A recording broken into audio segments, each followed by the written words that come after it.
Okay, this animation we're going to illustrate a way that you can determine what mitres you have to go around a particular profile or a particular wall shape that you're going to encounter on site.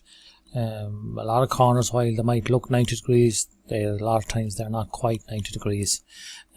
So we'll go through one approach here to determining what is the mitre angle that you're dealing with, and therefore you can set your mitre or chop saw into that angle.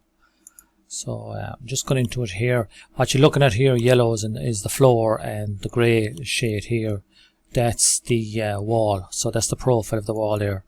There's the second line, third line, and as you can see, this definitely is not 90 degrees anyway. It's a good bit, probably up close to 100 degrees, and this is slightly more than 90 degrees as well. So we'll just go through all that. So the first thing you do is get a piece of skirting board that you're going to use and throw it flat on the ground and slide it up to the wall as illustrated here now. And when you do that, on the outside here, then you're going to mark it with your pencil on the floor. So you're leaving a pencil mark on the floor. And then up against the other wall, you're going to do the same thing. You're going to slide in a piece of skirting board, keep it flat on the floor, and again with your pencil as illustrated here now, draw a line on the floor.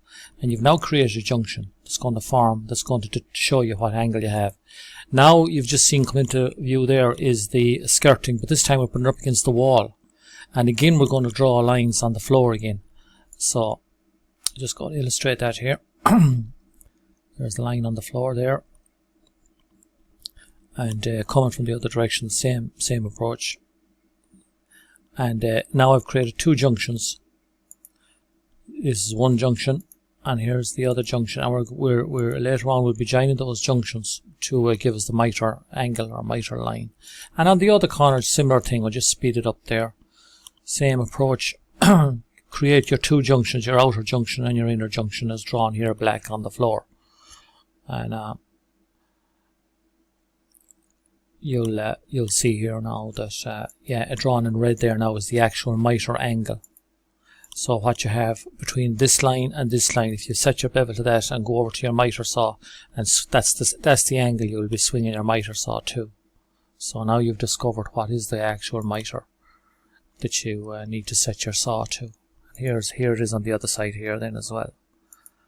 And this is the angle here, just illustration blue there for you guys. Yeah. So, and I just chopped the skirt and so here we are with the angles coming into place. And of course, you also have the length then as well from here to here, as well as the different mitre angles.